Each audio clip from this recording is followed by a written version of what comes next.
em prol do nosso bem. Então olha só que equipe que a gente tem, né? E eles são acionados justamente com a prece. Pela prece. A prece é uma das formas dele ter acesso a gente. De fato.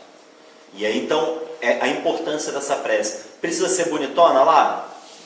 Aí a gente vai lembrar daquele padrão aquele padrão moralista, né? O que a moral do Cristo fala? Né? O que os Espíritos nos falam? A prece está onde? Nosso íntimo, nosso pensamento, nossa intimidade. Mas muitas vezes os padrões moralistas falam, não, cara, você tem que ficar de joelhos, juntar a mão, fazer isso, fazer aquilo. Não, você tem que estar em prece o tempo todo. Não necessariamente. A prece está no nosso íntimo. Por isso que eu estou falando que a importância da gente refletir e raciocinar. Esse é o objetivo da doutrina. A gente raciocinar e pensar sobre as nossas práticas. Uma prece constante ali, o último quadro ali, a formiga, o trabalho. Trabalhar também é uma prece. Ela está ali, ó. Agora o conceito... Sol nasceu ou então está se pondo. Uma das duas situações é ela, está ali, ó, carregando o graveto. Agora o conceito do trabalho do Livro dos Espíritos, é tudo que é útil. Ocupação então, útil. quando você faz uma ocupação útil, você está em oração. Você está em oração, você está trabalhando, você está movimentando a tua energia. Sim, de fato.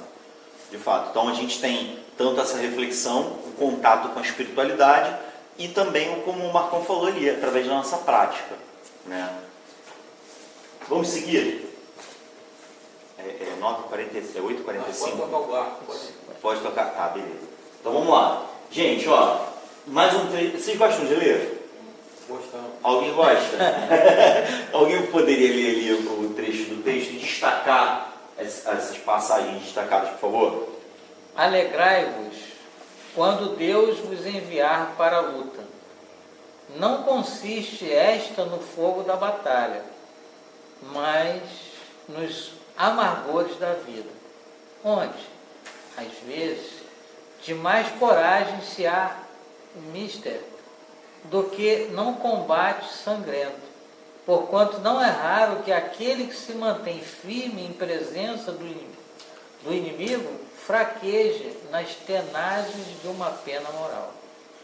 Então, o que o companheiro está tratando aqui é a questão da pena moral, né? Simplificando para a gente. Ele está contrapondo aquele que muitas vezes tem força e coragem por um combate sangrento. Não, vamos lá, está comigo. Se bater de frente sou eu mesmo. Né? Mas muitas vezes, não fala às vezes assim, tu está vindo. Tem marra, tem bronca diante de um combate, de um enfrentamento, mas está na ponta da língua, mas está aí, exatamente. Mas diante de uma pena moral, diante de um problema moral, de um sofrimento íntimo, fraqueja muitas vezes, né?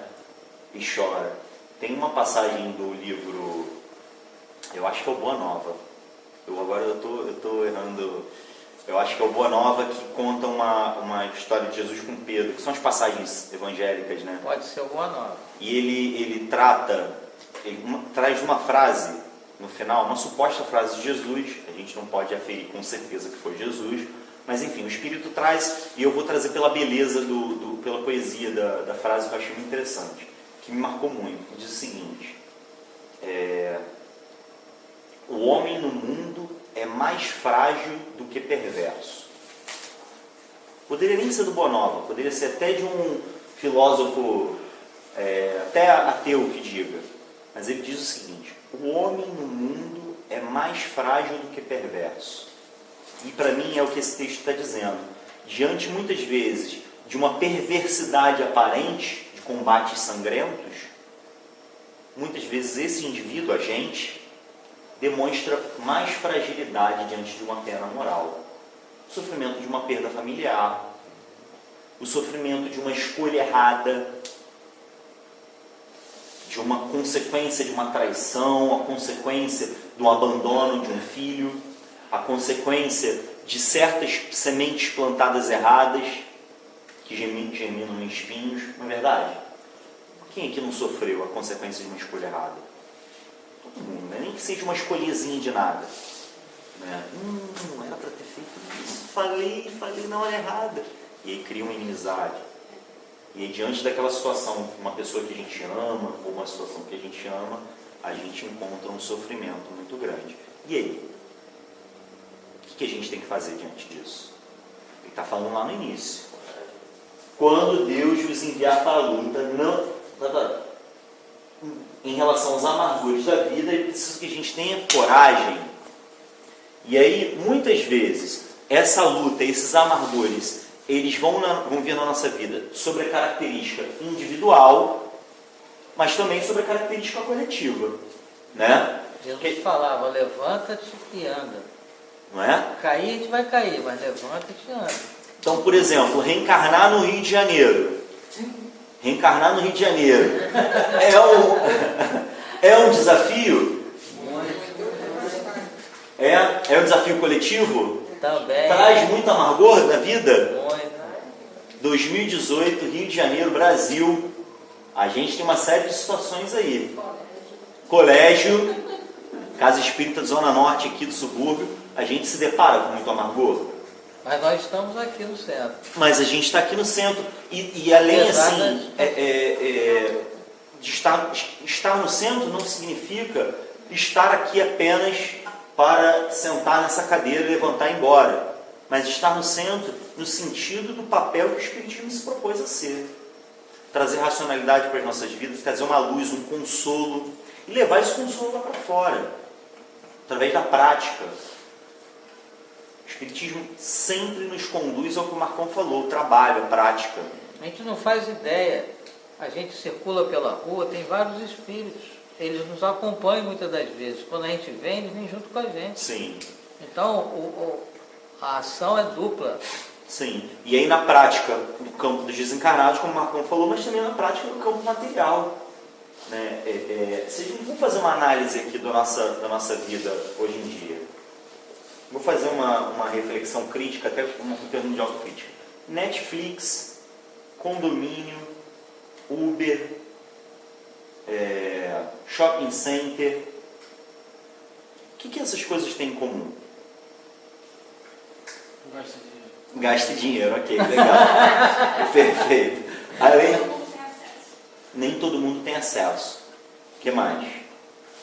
Eles são aspectos da nossa característica de hoje em dia? São coisas do nosso mundo de hoje em dia?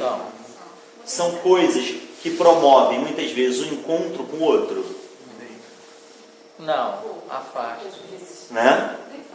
Depende. Só do shopping. Depende. Mas se a gente for pensar, é uma análise crítica mesmo, para a gente pensar no nosso relacionamento, principalmente no âmbito coletivo. O celular, você esqueceu. O celular, perfeito, bem lembrado.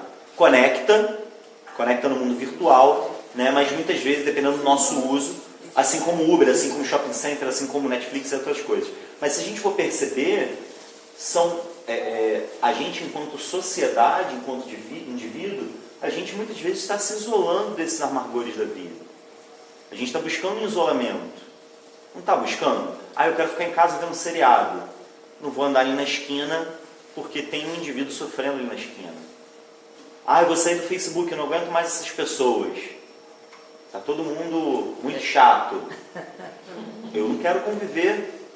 Isso é ruim na sua essência? Não necessariamente. Cada um sabe de si, sabe das suas decisões. Mas a gente precisa refletir sobre qual é o nosso relacionamento com os amargores. Eu vou sair nossos e dos outros. Eu vou sair daquele grupo do WhatsApp que só... Exatamente. Todo mundo tem o seu limite. Ninguém vai ficar também se colocando aqui a pegar o chicote e ficar dando nas próprias... Não, cara, eu preciso conviver com os outros porque eu preciso me santificar, então eu vou suportar. Também não é para tanto. Eu vou continuar nesse relacionamento porque eu não posso me divorciar, não posso, porque não posso. Não é para tanto. Não é para tanto. A doutrina espírita vem colocar por terra, novamente, aqueles enganos moralistas. Mas a gente precisa entender que a gente está passando por um momento na nossa sociedade que a gente está se isolando. A gente está buscando exclusividade cada vez mais. E não é uma exclusividade só do conforto. É uma exclusividade do não contato com o outro. Não é que a gente vai sair por aí também nos colocando numa situação de risco e nos deparando com o problema do outro, achando que vai ser o salvador da pátria. Mas a gente precisa refletir sobre isso. Até porque estar no grupo de WhatsApp também não quer dizer que você está estar no grupo de WhatsApp também significa estar em contato com o outro. Nem não estar no Facebook também. Eu tenho Facebook quase no acesso. Mas enfim, né? Essas coisas também não significam contato ou não contato. Mas a gente precisa...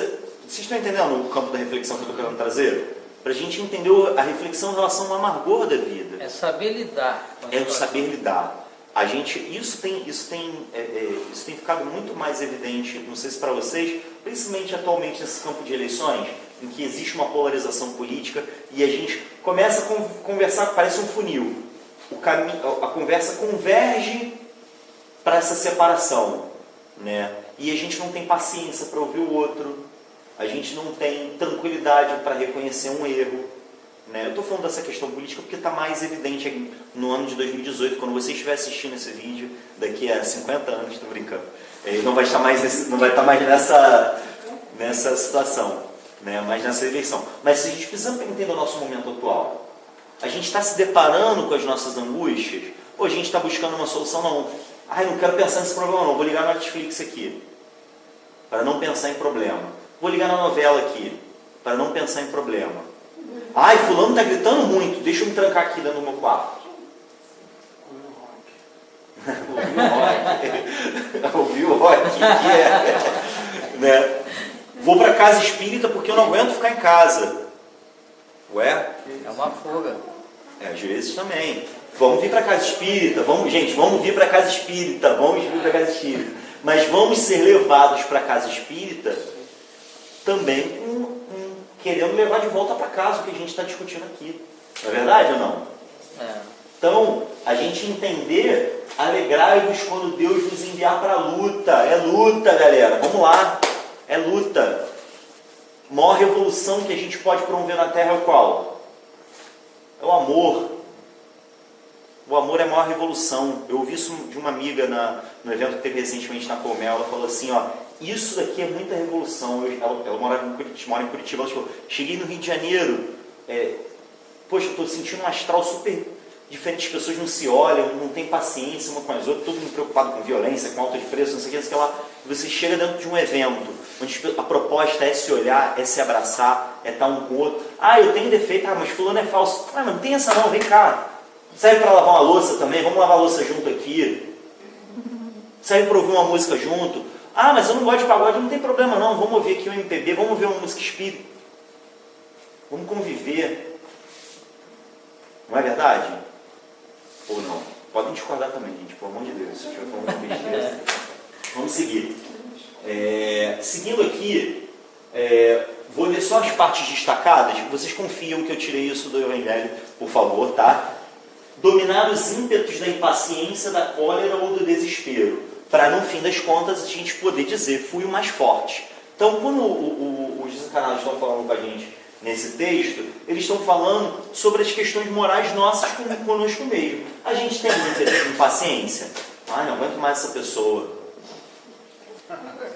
Cara, que chatice isso. A gente tem ímpeto de impaciência. Não aguento mais essa situação. Quero que acabe logo o ano letivo, que eu não aguento mais dar aula para essa turma. Sou professor, né? Estou falando aqui. Eu falo de colegas e falo de mim muitas vezes. Camila não fala isso não. Não, Camila. Poxa, olha só a oportunidade, cara. Eu estou trabalhando com uma galera que tem 11 anos, vai passar um ano inteiro comigo. Olha a oportunidade maneira. Um espaço de educação, e eu vou trabalhar com uma coisa super maneira que é a geografia. Olha a oportunidade que eu estou ganhando. E eu estou contando os dias para acabar o ano, porque eu não aguento mais ver eles. Estou de férias. Será que eu estou... quero entrar logo de férias, quero me isolar logo. Será que eu estou de acordo com o que o texto está nos trazendo? E ele fala ali, dominar os ímpetos da impaciência, da cólera. Cala a boca, todo mundo! E você falou antes, a encarnação é uma oportunidade. A encarnação é oportunidade. Eu estou tendo a oportunidade de ter contato ali com o jovem e estou dispensando. Exatamente. Com jovem, para quem não é professor, com adulto também, né? No campo do trabalho, no campo da casa espírita. Tem problema na casa espírita, Marcão? Tem problema de relacionamento, seu Flávio, Camila, tia Sueli, companheiros que estão aqui? Tem problema no trabalho da casa espírita? Tem. Tem discordância muitas vezes? Tem. Então a gente vai fugir, né? Agora vamos abandonar a casa espírita, cada um vai para sua casa, é isso? Não, né? Olha a oportunidade grandiosa. Gandhi teve conflito? Tem conflito, Kardec teve conflito. Na revista espírita, desculpa, na revista espírita não, no livro Obras Póstumas, apesar de todo o questionamento, né, que existe no movimento espírita em relação a esse livro, questionamento com razão mesmo, foi lançado mais de 20 anos depois do desencarne do Kardec, sem o aval dele, mas a gente pode levar em consideração, lá no Obras Póstumas os espíritos estão falando que ele teve questões, sim, com companheiros muitas vezes, de discordância, companheiros médiums que queriam que ele colocasse a autoria, o nome do médium nas mensagens, nas obras. Então tem embate. Só que a gente precisa aprender. A gente é muito brasileiro, a gente leva muitas coisas para o